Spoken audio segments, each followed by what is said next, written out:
ಮತ್ತೆ ಸುಹಾಸಿನಿಗೆ ಸ್ವಾಗತ. ಬೆನ್ನು ನೋವಿಗೆ ಕಾರಣಗಳೇನು ಅನ್ನೋದನ್ನ ತಿಳ್ಕೊಂಡ್ವಿ, ಪರಿಹಾರ ಹೇಗೆ ತಿಳ್ಕೊಳ್ಳೋಣ ಬನ್ನಿ. ಸುರೇಂದ್ರ ಅವರೇ, ಈ ಸಾಮಾನ್ಯವಾಗಿ ಬೆನ್ನು ನೋವಿಗೆ ಆಪರೇಷನ್ಸ್ ಮಾಡ್ತಾರೆ ಅಂತ ಹೇಳ್ತಾರೆ, ಆದರೆ ಈ ಆಪರೇಷನ್ ಅಂತ ಕೇಳಿದ ತಕ್ಷಣ ಜನ ಭಯ ಪಡ್ತಾರೆ. ಸೊ ಯಾವ ರೀತಿಯ ಶಸ್ತ್ರಚಿಕಿತ್ಸೆ ಸಿಗುತ್ತೆ?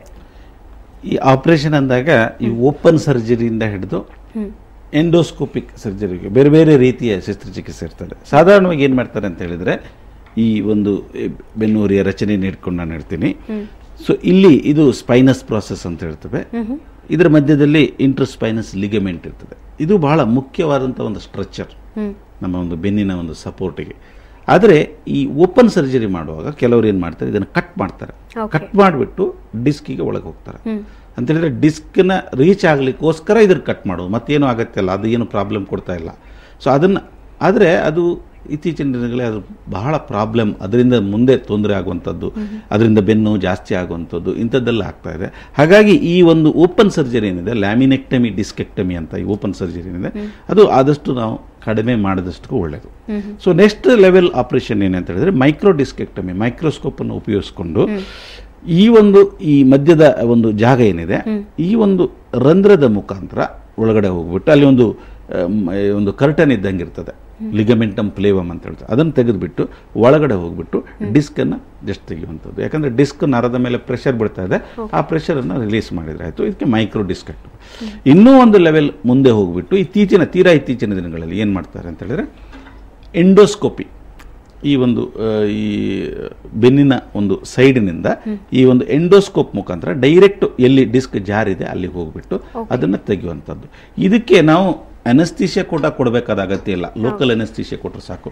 ಈ ಒಂದು ಹಲ್ಲು ತೆಗೆಯುವಾಗ ಹೇಗೆ ಒಂದು ಲೋಕಲ್ ಅನಸ್ತೀಶಿಯಾ ಕೊಟ್ಕೊಂಡು ಹಲ್ಲು ತೆಗಿತಾರೋ ಅದೇ ರೀತಿ ಈ ಒಂದು ಲೋಕಲ್ ಅನಸ್ತೀಶಿಯಾ ಕೊಟ್ಟು ರೋಗಿ ಎಚ್ಚರ ಇರುವಾಗಲೇ ನಾವು ಡೈರೆಕ್ಟಾಗಿ ಆ ಒಂದು ಡಿಸ್ಕನ್ನು ತೆಗೆದುಬಿಟ್ಟು ಆ ನರದ ಮೇಲಿರುವಂಥ ಪ್ರೆಷರ್ನ ಕಡಿಮೆ ಮಾಡಲಿಕ್ಕಾಗ್ತದೆ. ಆಮೇಲೆ ಇನ್ನು ಕೆಲವೊಮ್ಮೆ ಇನ್ಸ್ಟೆಬಿಲಿಟಿ ಇರ್ತದೆ, ಮೂಳೆಗಳು ಜಾರ್ತಾ ಇರ್ತವೆ.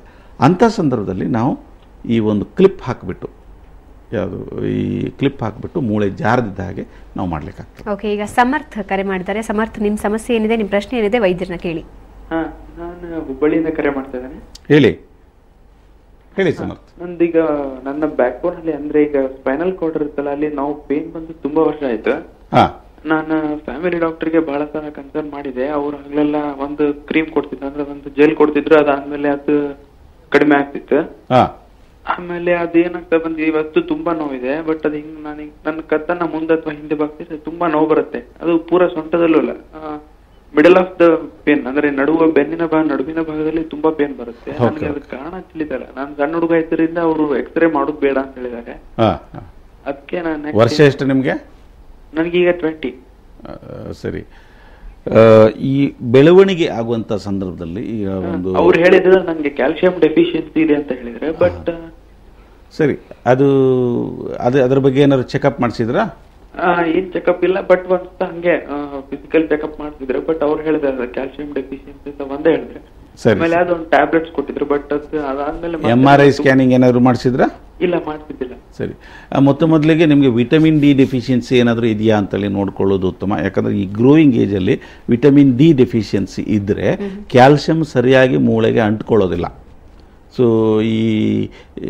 ಹೇಗೆ ಕಾಂಕ್ರೀಟ್ನಲ್ಲಿ ಜಲ್ಲಿ ಕಲ್ಲು ಇದನ್ನೆಲ್ಲ ಮಿಕ್ಸ್ ಮಾಡಲಿಕ್ಕೆ ಸಿಮೆಂಟನ್ನು ಹಾಕ್ತಾರೋ ಆ ರೀತಿ ವಿಟಮಿನ್ ಡಿ ನಮ್ಮ ಒಂದು ಈ ಬಾಡಿಯಲ್ಲಿ ಈ ಕ್ಯಾಲ್ಸಿಯಮನ್ನು ಅಬ್ಸಾರ್ಬ್ ಮಾಡಲಿಕ್ಕೆ, ಆಮೇಲೆ ಅದನ್ನು ಮೂಳೆಗೆ ಅಂಟಿಸಲಿಕ್ಕೆ ಅದು ಬಹಳ ಮುಖ್ಯ. ಹಾಗಾಗಿ ವಿಟಮಿನ್ ಡಿ ಡೆಫಿಷಿಯನ್ಸಿ ಇದ್ದರೆ ನೀವು ಎಷ್ಟು ಕ್ಯಾಲ್ಸಿಯಂ ತಗೊಂಡ್ರೂ ಕೂಡ ಅದು ಮೂಳೆಗೆ ಹೋಗೋದಿಲ್ಲ. ಸೊ ಹಾಗಾಗಿ ವಿಟಮಿನ್ ಡಿ ಅನ್ನು ನಾವು ಇವತ್ತು ಲ್ಯಾಬೊರೇಟರಿಲಿ ಟೆಸ್ಟ್ ಮಾಡಲಿಕ್ಕಾಗ್ತದೆ. ಅದನ್ನು ಚೆಕ್ ಮಾಡಿಬಿಟ್ಟು ಅದೇನಾದರೂ ಕೊರತೆ ಇದ್ದರೆ ವಿಟಮಿನ್ ಡಿಯನ್ನು ಸಪ್ಲಿಮೆಂಟೇಷನ್ ಇವತ್ತು ಇಂಜೆಕ್ಷನ್ ರೂಪದಲ್ಲಿ, ಆಮೇಲೆ ಮಾತ್ರೆಗಳ ರೂಪದಲ್ಲಿ, ಆಮೇಲೆ ಸ್ಯಾಚೆಟ್ಸ್ಗಳ ರೂಪದಲ್ಲಿ ಇದು ಸಿಗ್ತಾ ಇದೆ. ಅದನ್ನು ಸಪ್ಲಿಮೆಂಟ್ ಸರಿ ಮಾಡಿಕೊಂಡ್ರೆ ಬಹುಶಃ ಈ ಒಂದು ಪ್ರಾಬ್ಲಮನ್ನು ಸರಿ ಮಾಡ್ಕೊಳ್ಬೋದು ಅಂತ ಅನ್ಕೊಳ್ತೀನಿ. ಓಕೆ, ಈಗ ರಮ್ಯಾ ಕರೆ ಮಾಡಿದ್ದಾರೆ. ರಮ್ಯಾ, ನಿಮ್ಮ ಪ್ರಶ್ನೆ ಏನಿದೆ, ವೈದ್ಯರನ್ನ ಕೇಳಿ. ನಮಸ್ತೆ ಸರ್. ನಮಸ್ತೆ, ಹೇಳಿ. ಸರ್, ನನ್ನ ಏಜ್ 21. ಈಗ 2 years ಬ್ಯಾಕ್ ನನಗೆ ಒಂದ್ ಸ್ವಲ್ಪ ಹಿಂದ್ಗಡೆ ಮಂಡಿ ನೋವು ಬರ್ತಾ ಇತ್ತು, ಹಿಂದ್ಗಡೆ ಕೆಳಗಡೆ. ಆಮೇಲೆ ಅದು ನೋವು ಜಾಸ್ತಿ ಆಗಿ ನಿಂತ್ಕೊಂಡ್ರೆ ಒಂದು 15 minutes ಜಾಸ್ತಿ ನಿಂತ್ಕೊಂಡ್ರೆ ಮಂಡಿಯಲ್ಲಿ ನೋವು ಬರೋದಾ? ಏನ್ ಸರ್? ಎಲ್ಲಿ ನೋವು ಬರೋದು?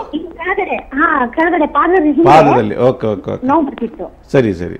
ಆಮೇಲೆ ಅದು ಜಾಸ್ತಿ ಆಗಿ ಆಗಿ ಯಾವ ತರ ಅಂದ್ರೆ ಅದು ಬ್ಯಾಕ್ ಪೈನ್ ಸ್ಟಾರ್ಟ್ ಆಗಿ ಮತ್ತೆ ನಾನು ಡಾಕ್ಟರ್ಗೆ ಕನ್ಸಲ್ಟ್ ಮಾಡಿದ್ದೆ ಆರ್ಥೋಪೆಡಿಕ್ಸ್ ಅಲ್ಲಿ, SDM ಹಾಸ್ಪಿಟಲ್ ಅಲ್ಲಿ. ಓಕೆ. ಅವರು ಅಲ್ಲಿ ಟೆಸ್ಟ್ ಎಕ್ಸ್ರೇ ಮಾಡ್ತಿದ್ರು, ಎಕ್ಸ್ರೇ ಆತರ ಏನು ಪ್ರಾಬ್ಲಮ್ ಇಲ್ಲ ಅಂತ ಹೇಳಿ ಮತ್ತೆ MRI ಮಾಡ್ತಿದ್ರು. ಓಕೆ. MRI ಅಲ್ಲೂ ಒಂದ್ ಸ್ವಲ್ಪ ಇದು ಏನು ಆತರ ಏನೋ ಪ್ರಾಬ್ಲಮ್ ಇಲ್ಲ ಹೇಳ್ಕೊಡು ಅಂತಂದ್ರು. ಬಟ್ ಒಂದ್ ಸ್ವಲ್ಪ ಇದು ಏನೋ ನಮ್ಮ ಹೊರಟಿದ್ರೆ. ಸರಿ. ಓಕೆ, ನಿಮ್ ಧ್ವನಿ ಸರಿಯಾಗಿ ಕೇಳ್ತಾ ಇಲ್ಲ, ಏನ್ ಹೇಳ್ತೀರಾ ಡಾಕ್ಟರ್? ಅದೇ ಮೊದಲಿಗೆ ಹಿಂಬಡಿ ನೋವು ಶುರುವಾಯಿತು, ಆಮೇಲೆ ಬೆನ್ನು ನೋವು ಶುರುವಾಯಿತು ಅಂತ ಹೇಳ್ತಾರೆ. ಸೊ ಇದು ಅವ್ರು ಹೇಳೋ ಇದು ನೋಡಿದರೆ ಈ ನರ್ವ್ಸ್ ಮೇಲೆ ಸ್ವಲ್ಪ ಪ್ರೆಷರ್ ಬಿದ್ದಿರಬಹುದು. ಈ ಬೆನ್ನು ಈ ಯಾವುದು ಜಂಕ್ಷನ್ ಏನಿದೆ LS ರೀಜನ್ನಲ್ಲಿ, ಈ ಸೊಂಟ ಮತ್ತು ಈ ಕೆಳ ಇದರದ ಭಾಗದ ಒಂದು ಜಂಕ್ಷನಲ್ಲಿ ಅಥವಾ ಕೆಳಬೆನ್ನಿನಲ್ಲಿ ಈ ಡಿಸ್ಕ್ ಜಾರಿ ನರ್ವ್ಸ್ ಮೇಲೆ ಪ್ರೆಷರ್ ಬಿದ್ದರೆ ಆ ಭಾಗದ ನರಗಳು ಹಿಂಬಡಿ ಅಂತ ಹೇಳ್ತಾರಲ್ಲ, ಪಾದದ ಹಿಂಭಾಗಕ್ಕೆ ಹೋಗ್ತವೆ. ಸೊ ಬಹುಶಃ ಅವರಿಗೆ ಆ ಭಾಗದ ನರದ ಮೇಲೆ ಸ್ವಲ್ಪ ಪ್ರೆಷರ್ ಇದೆ ಅಂತ ಅನಿಸ್ತದೆ. ಹಾಗಾಗಿ ಪಾದದ ಹಿಂಭಾಗದಲ್ಲಿ ನೋವು ಶುರುವಾಗಿಬಿಟ್ಟು ಕ್ರಮೇಣ ಕಾಲಿನ ಹಿಂಭಾಗದಲ್ಲಿ ಆಮೇಲೆ ಬೆನ್ನಿನಲ್ಲಿ ನೋವು ಶುರುವಾಗಿದೆ. ಸೊ ಇದನ್ನು ಅವರು ಸರಿಯಾಗಿ ಚಿಕಿತ್ಸೆ ಮಾಡಿಕೊಂಡು ಅದಕ್ಕೆ ಏನು ಪ್ರಾಬ್ಲಮ್ ಇದೆ ಅಂತ ಸರಿಯಾಗಿ ನೋಡ್ಕೊಂಡ್ಬಿಟ್ಟು, ಒಂದು ವೇಳೆ ನಿಂತ್ಕೊಂಡಾಗ ನೋವು ಇದ್ದರೆ ನಿಂತ್ಕೊಂಡು ಸ್ಕ್ಯಾನಿಂಗ್ ಮಾಡಿಸುವಂಥದ್ದು ಆ ಥರ ಮಾಡ್ಬೋದು, ಅಥವಾ ಎಕ್ಸ್ರೇ ಮಾಡ್ಬೋದು. ನಿಂತ್ಕೊಂಡು ಬೆಂಡ್ ಮಾಡಿಬಿಟ್ಟು ಎಕ್ಸ್ರೇ ಮಾಡಿಬಿಟ್ಟು ಇನ್ಸ್ಟೆಬಿಲಿಟಿ, ಈ ಅಭದ್ರತೆ ಏನಿದೆ ಸೊಂಟದಲ್ಲಿ ಅದನ್ನು ನೋಡ್ಕೊಂಡ್ಬಿಟ್ಟು ಅದಕ್ಕೆ ಸರಿಯಾಗಿ ಚಿಕಿತ್ಸೆ ಮಾಡಿದರೆ ಅದು ಸರಿ ಹೋಗ್ತದೆ. ಓಕೆ, ಇತ್ತೀಚಿನ ದಿನದಲ್ಲಿ ನೀವು ಹೇಳಿದ ಹಾಗೆ ಹಿಂದಿನಿಂದ ಸೊಂಟ ನೋವಿದೆ, ಆದರೆ ಇತ್ತೀಚಿನ ದಿನದಲ್ಲಿ ಅತಿ ಹೆಚ್ಚಾಗಿ ಜಾಸ್ತಿ ಆಗಿದೆ. ಸೊ ಅದ್ರ ಬಗ್ಗೆ ಸಾಕಷ್ಟು ಮಾಹಿತಿಯನ್ನು ತಿಳಿಸ್ಕೊಟ್ರಿ, ಧನ್ಯವಾದ. ವೀಕ್ಷಕರೇ, ಇದು ಇವತ್ತಿನ ಸುಹಾಸಿನಿ. ಕ್ಷಣ ಕ್ಷಣದ ಸುದ್ದಿಗಾಗಿ ನೋಡ್ತಾ ಇರಿ ಸುವರ್ಣ ಸುದ್ದಿವಾಹಿನಿ.